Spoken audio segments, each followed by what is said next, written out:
Merci, Monsieur Mazurek, Monsieur le Directeur, d'être présent avec nous aujourd'hui. Je sais que votre temps est précieux, que vous avez beaucoup à faire, donc c'est vraiment un honneur pour nous de pouvoir échanger.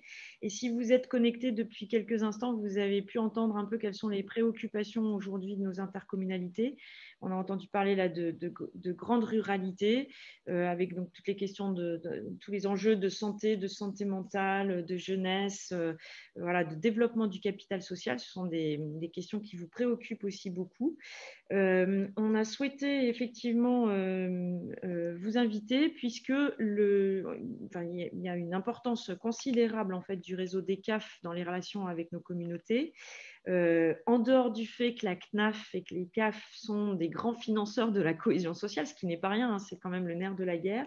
Mais bien sûr, votre rôle ne se résume pas à ça.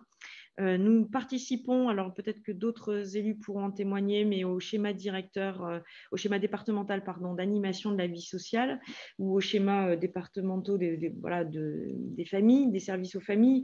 Donc on a cette proximité, je pense, qui peut être bien sûr personne dépendante, mais d'une manière générale qui est quand même une des grandes orientations de la CAF et de co-construction des projets. On peut dire qu'on en fabrique conjointement. Et donc, c'est vraiment important pour nous de vous recevoir aujourd'hui et d'ouvrir les travaux de cette nouvelle commission avec un temps d'échange avec vous. Donc on s'est vu la semaine dernière, on a eu un échange extrêmement constructif qui permettait à la fois effectivement de mettre en évidence ces liens, mais aussi avec beaucoup de franchise d'évoquer non pas les sujets qui fâchent, mais les points d'attention, les choses qui vont bien ou qui vont un peu moins bien. Et voilà, on en a évoqué plusieurs avec de votre part beaucoup de bienveillance. Donc, merci à vous et ça sera peut-être aussi l'occasion d'améliorer ces fonctionnements.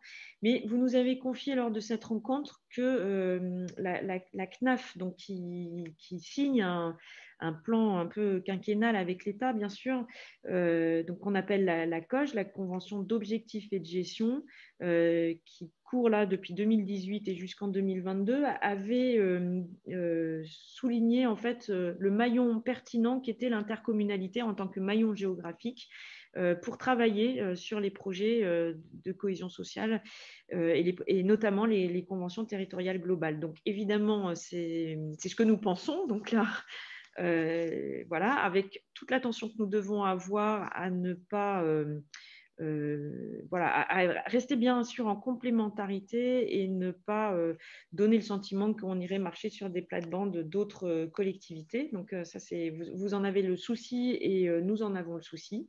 Mais on voit bien que du coup, les conventions territoriales globales qui sont proposées par la CAF aux intercommunalités maintenant, et parfois aux communes quand elles ont une taille critique, entre guillemets, suffisante, c'est vraiment l'opportunité de développer un outil de pilotage de nos politiques de cohésion.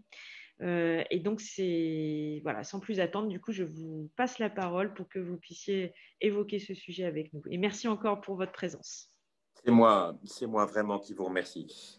Deux mots de présentation. Donc, je suis Vincent Mazurek, directeur général de la CNAF. Et puis, j'ai avec moi aujourd'hui, donc je vais tourner l'appareil, Frédéric Marinach, qui est le directeur des politiques familiales et sociales. Et nous allons, avec très, très grand plaisir, débattre avec vous ce matin. De la sorte, mon propos sera très court et vous avez déjà dit l'essentiel, Madame Terlez. D'abord, merci. Moi, je suis très sensible et honoré avec Frédéric d'être invité à la première réunion de votre commission. Ça a beaucoup de sens pour nous. La branche famille, c'est-à-dire les CAF et la CNAF, est partenaire de toutes les collectivités locales, de tous les élus et de toutes les associations d'élus. Nous avons profondément, c'est à la fois culturel et opérationnel, une culture partenariale, pour la bonne raison qu'on ne fait rien seul, en tout cas pas nous, que nous ne sommes pas seulement des financeurs derrière un guichet et qu'il faut préparer, projeter, établir, et qu'enfin, ça fait partie de notre force. Nous savons être présents et cadrer les choses dans la durée. Ce que cette occasion que vous nous offrez vraiment aujourd'hui a d'important pour nous, c'est bien sûr la maille intercommunale que représente la DCF et dont chacune et chacun depuis tout à l'heure parlait. Est-ce que c'est la maille idéale ou est-ce que c'est la maille désirée? Je n'ai pas à le trancher, mais je suis sûr d'une chose, c'est une maille pertinente. Et ça, c'est vraiment très important pour nous. Vous en avez cité plusieurs, et ça fait partie de notre stratégie depuis longtemps. Des schémas départementaux, depuis longtemps, cadrent la manière de travailler des CAF en partenariat avec l'ensemble des protagonistes sur le terrain, des collectivités locales à l'État, en passant par les grands intervenants associatifs ou d'autres services publics. Schémas départementaux d'animation de la vie sociale ou schémas départementaux de services aux familles. Et puis, à partir du milieu des années 2000, comme souvent chez nous, par l'expérience et l'apprentissage de terrain, on a commencé à resserrer la focale sur ce qui s'est assez vite appelé des conventions territoriales globales, c'est-à-dire à une maille infradépartementale. Et ainsi que vous le rappeliez, dans notre convention d'objectifs et de gestion, cet objet, ce contrat, cette entente devient assez central et doit, c'est notre objectif, et pardon de ce petit passage qui ressemble au Gosplan, nous avons l'objectif de couvrir, d'ici la fin de l'année 2022, 80% de la population. 2020 n'a pas été une grande année pour des tas de raisons que chacun connaît. À fin 2019, on avait à peu près 500 conventions territoriales globales, on couvrait déjà à peu près 30% de la population.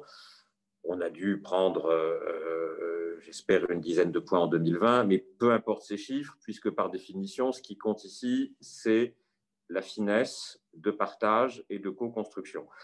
Les conventions territoriales globales, c'est un diagnostic, du repérage, de la sélection faite ensemble de projets, des engagements à une maille dont chacun est libre de décider la densité et un suivi. Et j'appelle l'attention là-dessus. Ça peut couvrir librement et assez largement tous les domaines dans lesquels la CAF sait intervenir, de manière centrale ou de manière un peu plus périphérique. La petite enfance, l'enfance, la jeunesse, la vie sociale, la parentalité, le numérique, le handicap et le logement. Il y a là-dedans, et on y reviendra, j'en suis sûr, des aspects financiers.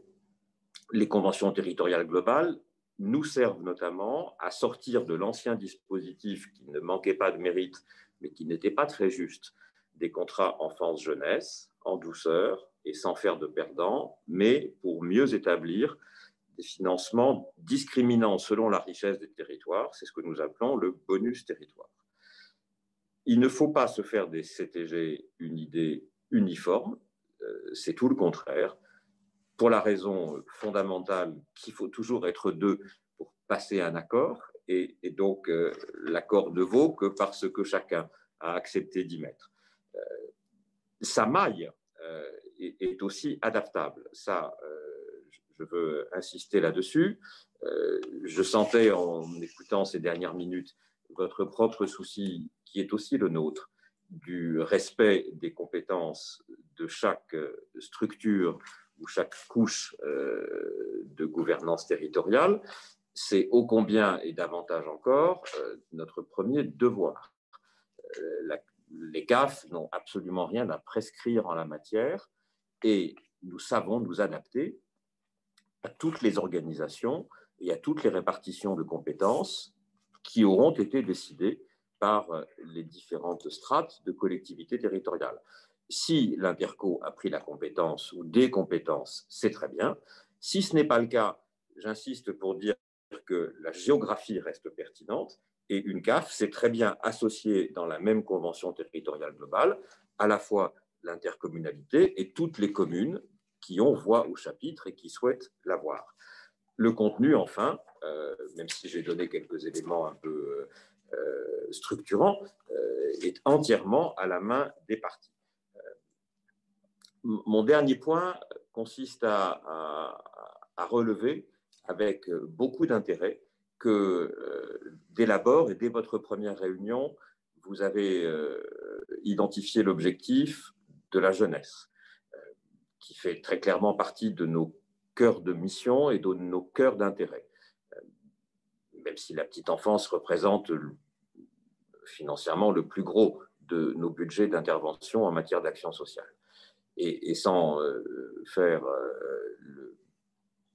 la démonstration que vous éprouvez et connaissez mieux que moi, je vais juste, et je vous le faisais quand nous nous voyions la semaine dernière pour préparer cet échange, je vais juste citer, parce qu'il m'a semblé tellement exemplaire, presque parabolique, l'expérience d'un de mes premiers contacts de terrain dans les fonctions que j'occupe aujourd'hui dans le département du Cher, avec M. Rousseau, qui est le président de la communauté de communes du Haut-Berry, qui était le résultat de la fusion de deux intercommunalités.